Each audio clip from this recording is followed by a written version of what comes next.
Hey everyone, Neil Carlson here, giving you a different look at road reports in the morning news. Made a quick trip from Bemidji down Highway 2 to Grand Forks early this morning at 6 a.m. in Grand Forks.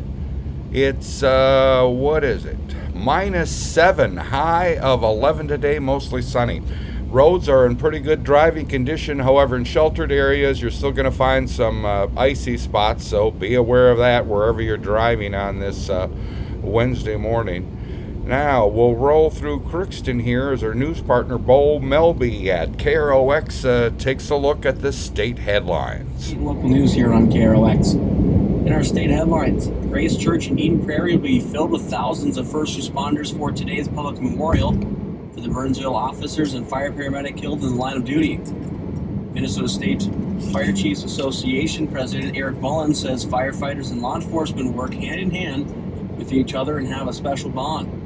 He says it'll be emotional. It'll be good for everyone to see each other and share that support and that brotherhood and sisterhood. Mullen says first responders from across the state, region, and Canada are expected to be at the service for the fallen Burnsville officers Matthew Ruggie, Paul Elmstrand, and paramedic Adam Finseth.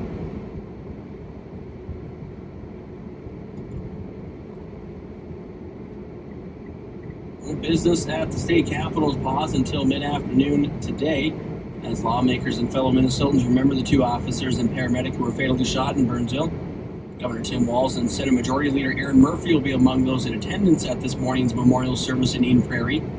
Senator Murphy says the community of law enforcement, first responders, the community of Burnsville, our community here at the state capitol, but really for Minnesota, we are experiencing a tragic loss.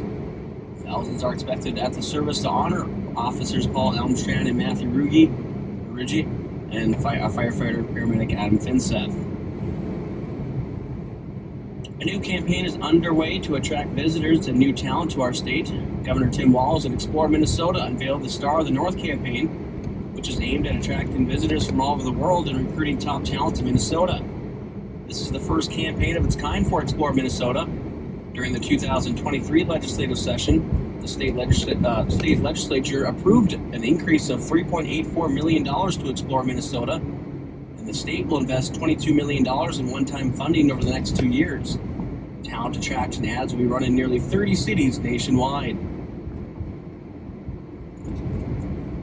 There's measurable snowfall on the ground this morning in parts of far northern and northwestern Minnesota. The National Weather Service is reporting 7 inches in Ada and Dorothy in Red Lake County, 6 inches of new snow in Gully and Polk County, 5 in Cabotagoma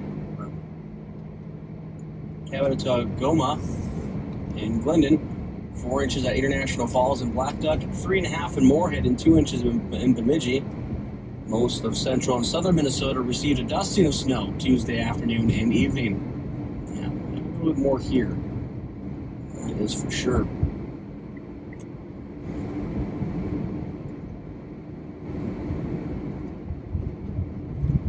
Let's see here.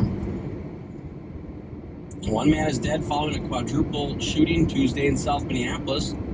Police responding to reports of gunfire discovered 3 victims at the scene. A 34-year-old man was found dead from a gunshot wound, a 37-year-old man with a life-threatening gunshot wound, and a 37-year-old woman with a non-life-threatening injuries. Both injured victims were transported to Hennepin County Medical Center. A 31-year-old man self-transported to Hennepin County Medical Center with a non-life-threatening gunshot wound. No arrests have been made, and investigation is ongoing. A Minneapolis gang member faces federal prison time for a shooting incident during an attempted carjacking near George Floyd Square. 30-year-old Trey Tillman was convicted of possession of ammunition as a felon following a 2-day trial.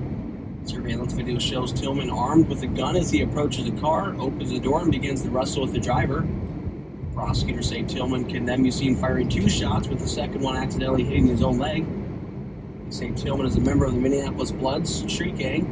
His sentencing hearing has been scheduled. And the State Department of Agriculture is confirming emerald ash borer, or EAB, for the first time in Renville and Pine counties. EAB has now been detected in 50 counties in Minnesota. Infestations were found in the town of Donabie in Renville County and Rock Creek in southern Pine County. Minnesota ag officials enacted an emergency quarantine limiting the movement of firewood and ash materials into the two counties.